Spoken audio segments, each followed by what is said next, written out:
I'm finna serve y'all Bonnet Chronicle teas, girl, with a Dazzle B bonnet. Y'all already know what time it is. I got the black V-neck on.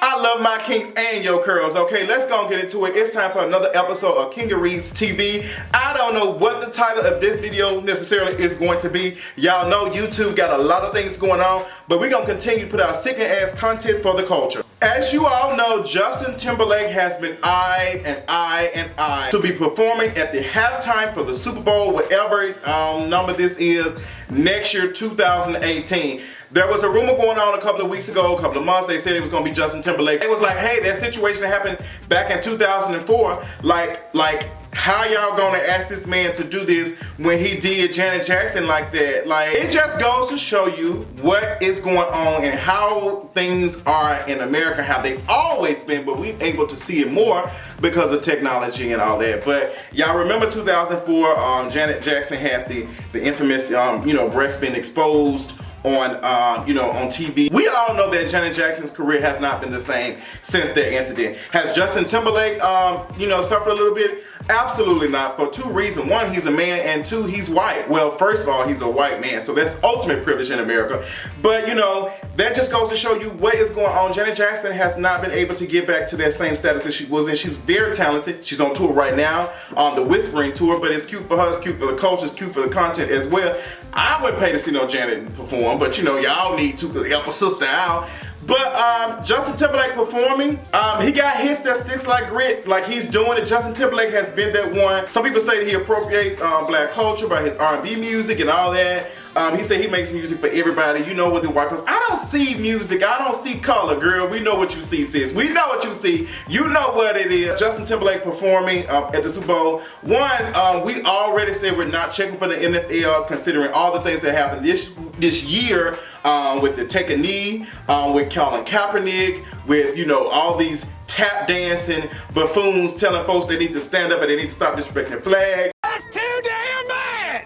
I will say this, let me not even lie. I'm going to watch the Super Bowl just so I can critique everything that happened for you all. You ain't got to watch it. Y'all already know how it is. You don't watch, some of y'all do not watch Love and Hip Hop. Some of y'all don't watch all these shows. Y'all let me watch it and y'all watch it in my eyes. So let my eyeballs burn for the sake of y'all, for the love and happiness and whatever. Since we're talking about the flag and how disrespectful that is to soldiers, let's have a conversation about a soldier that seems to be disrespected according to his widow and by a congresswoman. So I'm gonna read a report from New York Daily News. Widow of slain Army Sergeant LaDavid Johnson on Monday demanded answers about her husband's death in Africa as she refuted President Trump's claims about his controversial condolence call to her. I don't know how he got killed, where he got killed, or anything. Maisha Johnson told ABC News Good Morning America. In her first interview since the sergeant's death, they never told me that, and that's what I've been trying to find out since. This woman does not know anything about what happened to her husband. Trash. And the fact that Donald Trump called her, offered condolences,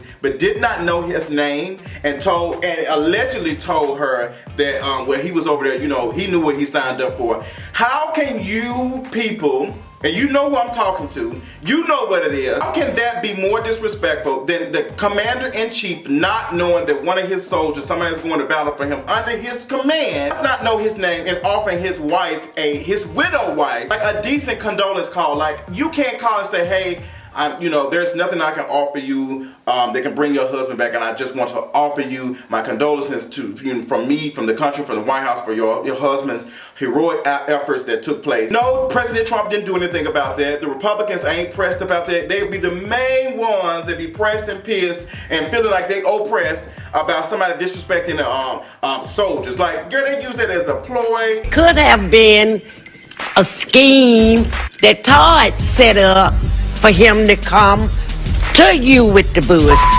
This whole situation, Trump doesn't know what he's doing. He's so confused. I can imagine this man does not know how to offer a decent condolence call. I'm not surprised. He doesn't know how to do it because he's just not connected. This man is damn near 100 years old. He's set in his ways. He's not going to change. So every time, he's not going to change. The presidency is not going to change. He is a white man in America, and he has no need to change because nobody is going to hold him accountable. Then you have Chief of Staff Kelly, okay, former General Kelly, who worked for the Pentagon, deliberately lying on Congresswoman Frederica Wilson. Like, she is a spicy character. I love her sass.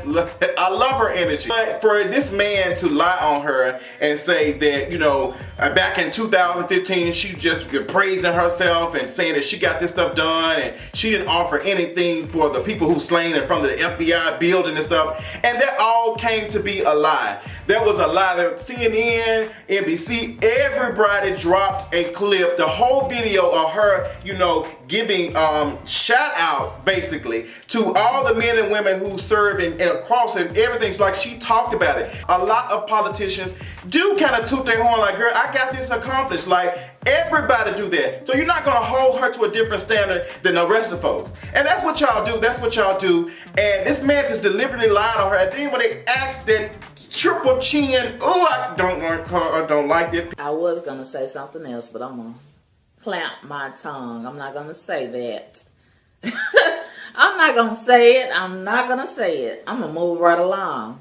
And then you got people in the White House saying you should not be questioning a general. Like, what? I can't. So I don't know what to I don't know what to do at this point. And some folks said, well, we can just pray. No, girl, I'm tired. I'm tired of praying. Okay, I need action. Okay, we've been praying and singing hymns, all that. I need some action, because these folks is getting out of control. Like, getting out of control. They've been out of control, okay? We're going to be talking about all this tomorrow. Make sure you're checking out For the Culture Podcast on fortheculturepodcast.com. Honey, me and Adrian are going to be tackling all this. Make sure that you are sending us letters for the culture on fortheculturepodcast.com/contact. On our contact page, you can go in there and you can send us everything about advertisement, about letters for the culture, or you just want to say, hey Justin, hey Adrian, y'all doing big ups, you know, Justin, girl, your beard's still dirty, girl, let me send you something. You can send all that on fortheculturepodcast.com. So y'all know the situation that happened with Hazel E. She's been fired, they let her go, but they're saying that Hazel E. was fired even before she made these homophobic and colorist comments. That's probably the reason why she popped off and said that. Now she's offered an apology. She said, girl, I'm sorry about all that I've done. Like, girl, I feel bad about what I did, but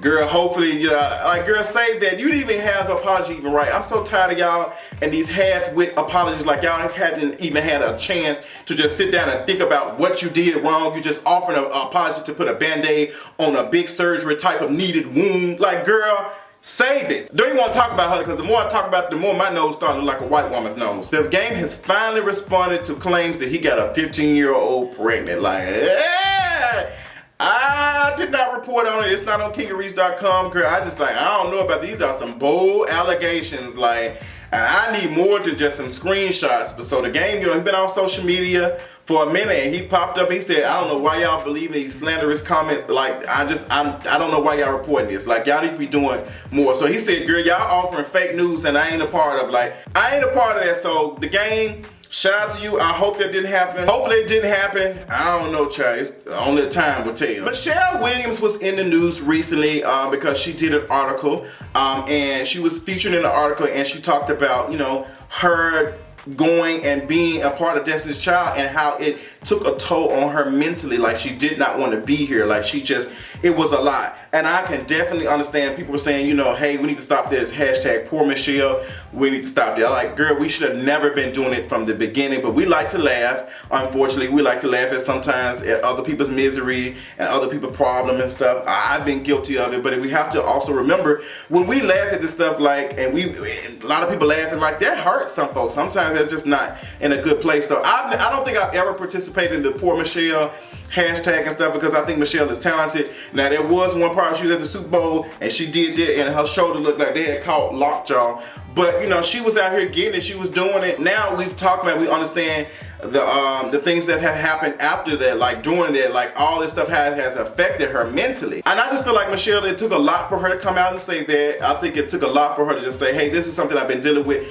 It's like, I'm glad that she did share that with folks. Like, hey, like, I don't like the fact that y'all consider me third place when it comes to Destiny's Child. I don't like that. Like, I think that we think it's cute, but you don't want to go to your job or anything like that, and then some people tell you you're second or third best all the time, like joking. Like, it's just not, we put a lot on celebrities sometimes. Hopefully, Michelle, you know, I'm thankful that Michelle is still here, like she's been able to get through this, but I really feel like Michelle is actually the strongest one out of Destiny's Child. She's the strongest one because she was able to do all of that, be all of that, and still be able to exist, like be here. Like, cause I'm telling you, some of this stuff, like I was like, I couldn't go through that. I had to say, girl, this is it.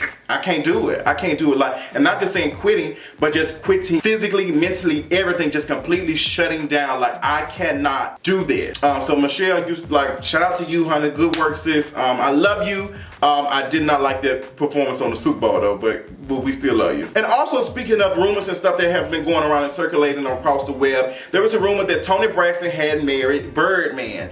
And everybody's been dragging Birdman like, girl, you putting all this stuff in your face, you getting all this stuff work done, all these tattoos and these grills removed, but you ain't offering Lil Wayne his money. And Birdman ain't. Like, that's, child, these labels ain't crap. Like, Birdman is just an extension of what these people do to these folks and just use their talent and offering them bull crap. So, Toni Braxton and Birdman, I've already told you I'm not interested in that relationship or whatever it is. I don't trust Birdman, and I don't trust Toni Braxton's bank account. I just don't. I think she's probably being with him or doing that to be his beard, and I also think she's doing it to make sure her pockets are straight. Like she said, girl, I can't go through no more bankruptcy, girl. If that do, they're gonna throw the book at me. I can't do it. So, Toni Braxton, do I believe you and Birdman in love? Hell to the no, no. No, girl, I ain't believing that. She has a new album that's supposed to be coming out sometime next year. I think it's called Cigarettes and Cocktails.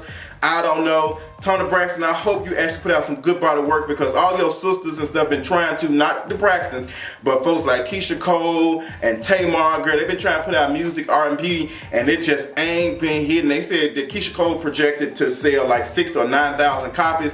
That's part of it because, girl, you got half of social media blocked. But Keisha Cole, you tap dance all on Love and Hip Hop, and you didn't get nothing out of it. You should have showed us that you were working on that body work. You should have got something on there. Like, that makes no sense at all that you was on VH1, you was on Love and Hip Hop Hollywood, and you didn't give us nothing but arguing with Booby. Girl, Booby, a baby, girl, hot garbage.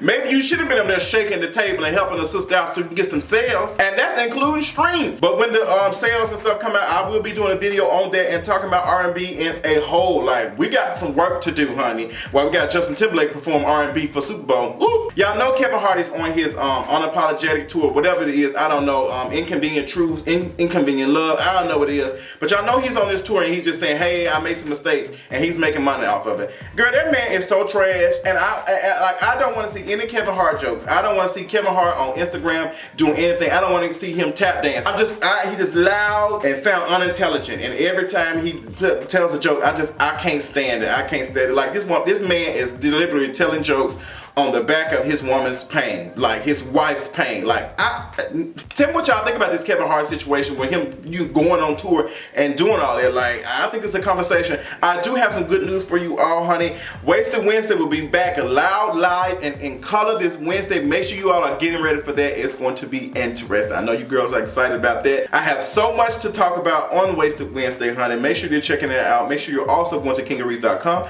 I love y'all so much, and I'll talk y'all later on tonight. Bon appetit!